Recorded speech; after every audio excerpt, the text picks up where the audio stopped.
이번 6월 달에는 하나님의 축복으로 충만하라. 따라해 보세요. 하나님의 축복으로 충만하라. 6월 한 달은 하나님의 축복으로 충만하라, 이런 말씀을 증거하게 될 것입니다. 메인 성경은 창세기 1장 27절 28절입니다. 읽어봅니다. 시작.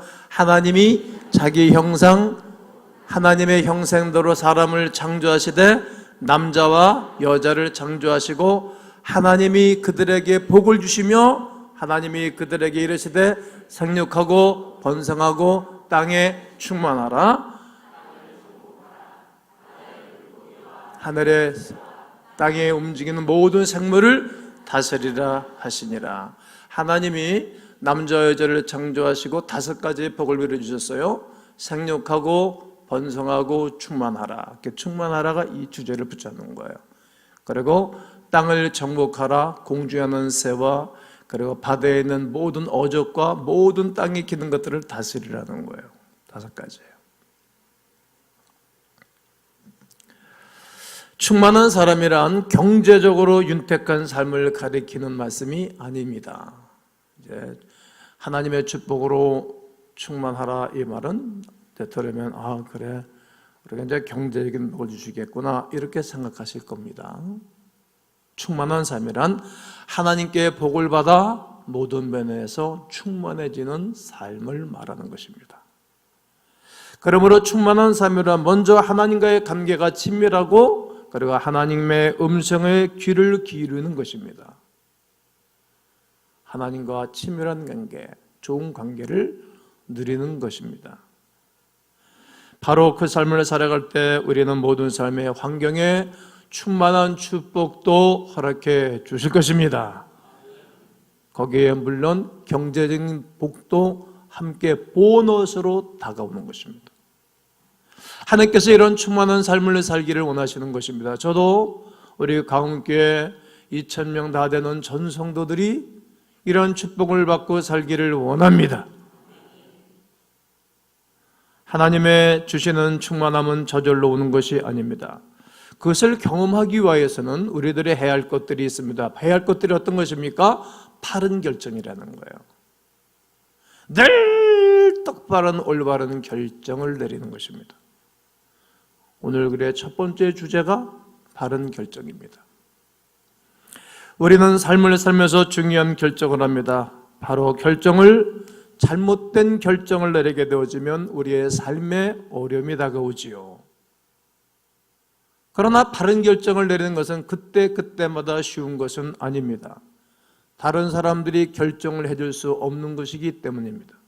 그러나 우리는 하나님의 말씀을 통하여 바른 결정을 내리는 방법을 배워야 되고, 바른 결정을 내리게 되어지면 하나님의 축복으로 축복된 삶을 살아갈 수 있게 될 것입니다. 그러므로 우리가 우리의 삶 중에 일어나는 일들에 대한 바른 결정을 내리기 위하여 이해해야 할 원리들이 있습니다. 그 하나는 교환되는 것입니다. 교환. 모든 것은 교환되는 거예요. 쉬운 예로 여러분과 제가 가구를 사러 간다면 가구집 가서 가구를 선택하고 신용카드를 내놓든지 아니면 캐시를 내놔서 교환하는 것입니다. 누군가가 결혼하려고 그러면 미혼의 삶을 기혼의 삶으로 교환하는 것입니다.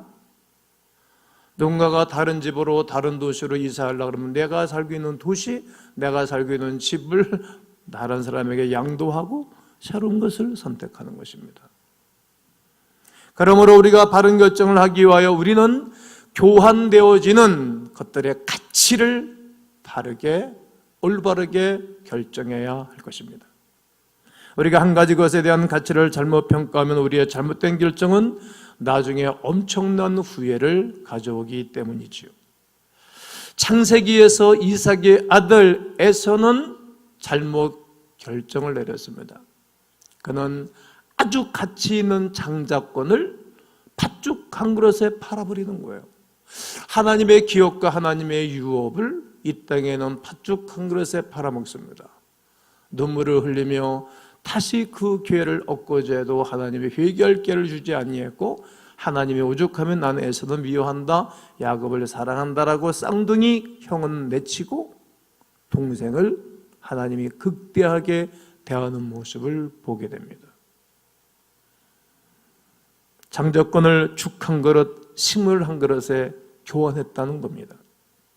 또 하나의 원리는 결과에 따르는 것입니다. 우리는 결정을 하면 그 결정의 이후에 반드시 따라오는 것이 있습니다. 하나님의 뜻에 올바른 결정을 내리면 하나님의 축복의 결정이 내 찾아올 것이고, 그리고 육으로 세상적으로 선택하면 거기에 대한 반드시 대가가 따라오게 되어 있습니다. 우리는 한 주간 살면서 여러 가지 결정을 합니다. 많은 결정들을 쉬지 않고 하기 때문에 결과에 대한 생각을 생각하지 않고 보지 않고 결정을 내릴 때가 있지요. 그리고 현재의 삶은 우리가 오래전 과거에, 오래전에 아니면 근간에 지난번에 선택한 결과가 오늘 우리의 오늘의 삶을 살아가는 것입니다. 그러면 우리가 어떤 일에 대한 결정을 할 때 우리는 지금 당장의 상황만을 봐서는 안 됩니다. 우리의 결정이 미래에 어떤 결정을 가져올 것인가 대하여 생각해 본 이후에 결정을 해야 합니다. 그러나 많은 사람들이 현세적인 것을 바라고 즉각적으로 행동할 때가 많아요. 어렸을 때 특별히 청년들이 즉각적인 행동을 하죠. 미래에 올 결과에 대하여 생각해 보지 않고 결정합니다. 그러나 지혜로운 사람은 미래를 내다보고 오늘 중요한 결정, 바른 결정을 내린답니다. 미련한 자는 현세 즉각적인 결정을 내리지요. 또 하나의 원리는 모든 결정은 동기에 의하여 만들어집니다. 나는 왜 이 선택을 하지 않고 저것을 선택하는가? 내가 왜 이 결정을 한 것인가? 늘 생각해 봐야 되는데 생각하지 않고 결정을 하죠. 여러분 이런 질문을 늘 해보신 적이 있으십니까?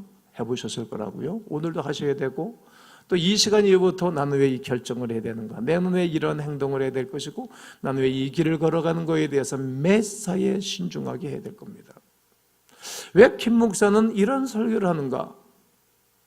그래요. 나는 우리 광음인들 모두가 하나님의 축복으로 충만해지기를 원하기 때문에 이런 말씀을 준비하고 고민하고 외우고 간구하면서 말씀을 전가하는 거예요.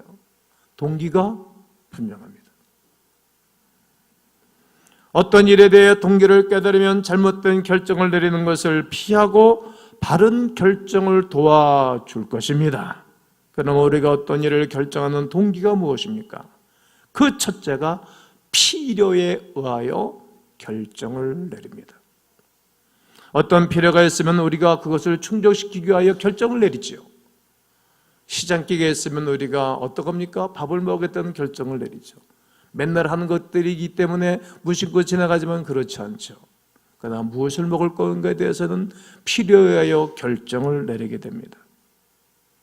둘째는 이익입니다. 모든 면에는 이기적인 면이 있습니다. 이익. 사람들은 자기 이익일 편을 쫓아서 결정을 내립니다. 우리가 어느 집을 살 것인가? 옛날에는 학번이 좋다, 공기가 좋다, 사람들이 좋다 그러면 결정을 내리지만 요즘은 이 집을 사면 부가가치가 얼마나 있는가 보고 결정을 내려요. 다 이익입니다. 또 하나는 가장 쉬운 경로입니다. 모든 사람들이 고생하는 것을 좋아하지 않습니다. 그래서 쉬운 쪽을 선택하죠. 학생들이 공부하면 좋아지는 거 다 합니다. 그런데 그쪽 선택하지 않는 거예요. 쉬운 쪽 선택하는 거예요. 좁은 길, 좁은 문으로 가면 좋은 걸 알아요. 그러나 사람들이 이 어려운 길을 가려고 그러질 않아요. 쉬운 길, 넓은 길을 선택해요. 거기는 생명이 없는 줄 알면서도 그 길을 걸어갑니다. 왜요? 쉬운 경로를 선택하죠. 그러므로 사람들은 너무 피곤하고 힘들고 어려울 때 결정을 내리면 잘못된 결정을 내린답니다. 가장 쉬운 길이 결코 올바른 길은 아닙니다. 지금은 저분이 영혼이 피곤해 있고 영혼이 핍절해 있고 영혼이 상처를 입고 있을 때 그때 내리는 결정은 아주 위험천만한 결정입니다. 저는 목회하면서 수없이 봐왔기 때문입니다. 또한 사회적인 압력입니다. 동료 집단으로 받는 사회적인 압력이 있어서 우리가 잘못된 결정을 내릴 때가 있습니다. 다른 사람들이 어떻게 생각하는가에 대해 더 관심을 집중하는 거예요. 하나님이 어떻게 보실까? 또 모든 공의와 하나님의 거룩한 은혜가 어떻게 흐르겠는가를 보기보다는 나이가 저 사람이 나를 어떻게 생각할까? 집단의 이익, 집단 이기주의로 우리가 매사에 결정을 내립니다. 그래서 다른 사람들이 하는 것을 하고 다른 사람들이 원하는 것을 합니다. 동료 집단으로 받는 사회적 압력이 우리 안에 가치관보다 강하면 우리는 다른 사람들의 영향을 따라 걸어가게 됩니다. 성경에 이런 말씀이 있습니다. 고린도전서 15장 33절에 속지 말라. 악한 동무들은 선한 행실을 더럽힌다. 속지 마라. 옛날 청년 때 이 찬송을 많이 불렀어요. 속지 마라 세상 허영에 마음 뺏기지 마라. 세상 것은 일장의 주몽 물거품과 같도다. 나는 예수님으로서 참 만족을 누리네. 세상 영광 다 준대도 주님만은 못하네. 청년 때 저는 철회하면서 이 찬송이 5절까지 있는데 다 외우고 이 찬송을 불렀어요. 속지 말라. 악한 동무들을 따라가는 것은 네 영혼과 네 삶이 피폐해진다라고 말하는 겁니다. 또 하나는 하나님의 영광입니다. 우리가 모든 것을 하나님께 영광을 돌리기 위하여 선택한다면 우리는 항상 올바른 결정을 하게 될 것입니다. 하나님을 위한 결정, 하나님께 영광을 돌리기 위한 결정을 하는 것은 인생의 최고의 바른 결정을 내리는 것입니다. 우리가 내리는 바른 결정은 결국 하나님의 심판을 받게 될 것입니다.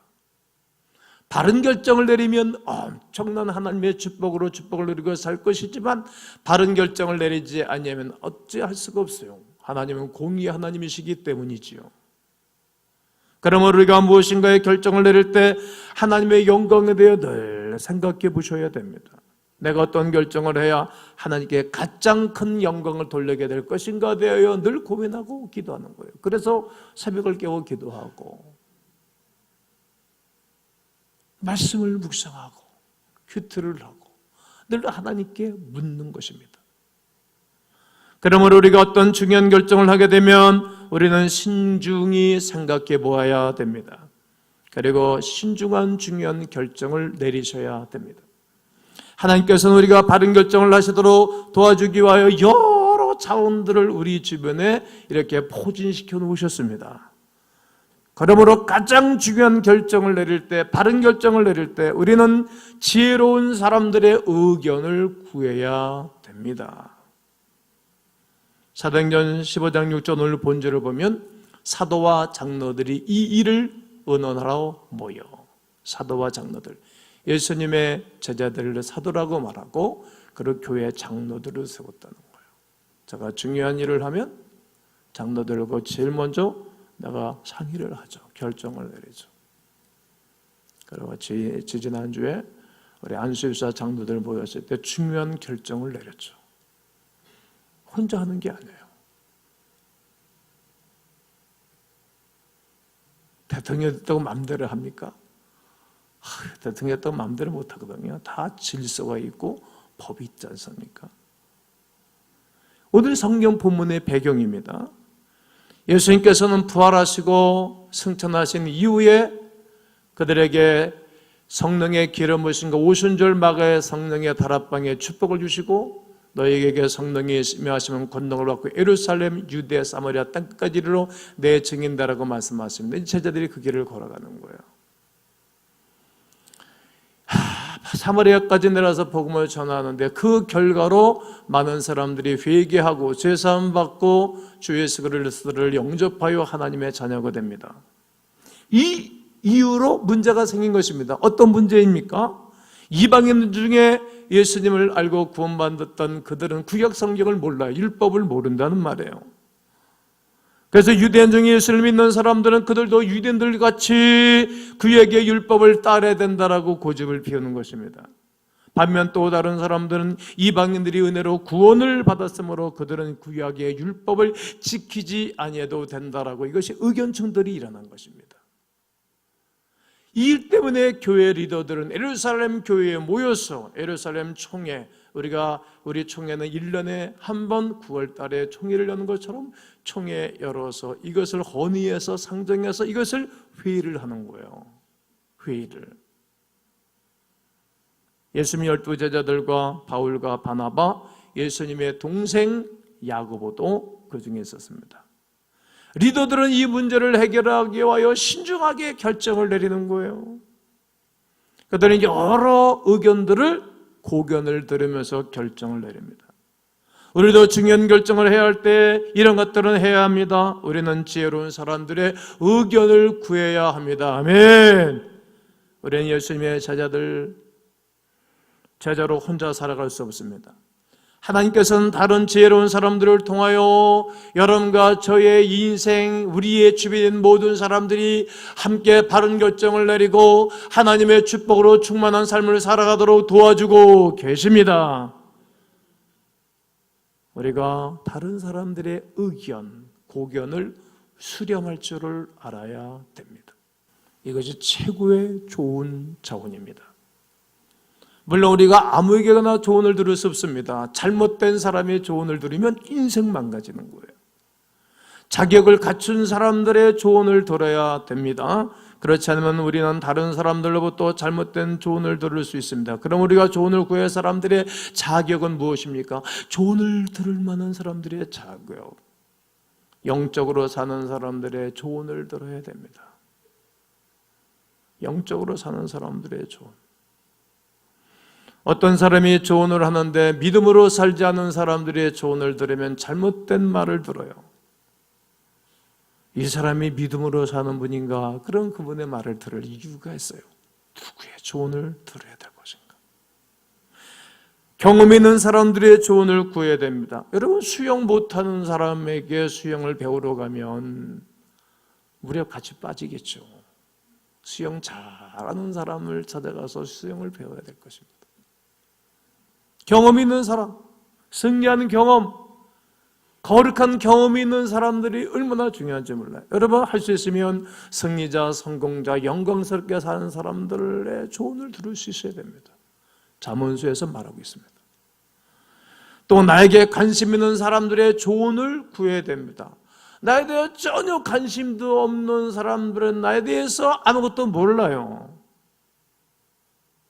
믿음으로 살고 경험이 있고 우리에게 관심 있는 사람들의 조언은 여러분과 내가 바른 결정을 할 수 있는 사람들의 조언이 될 것입니다.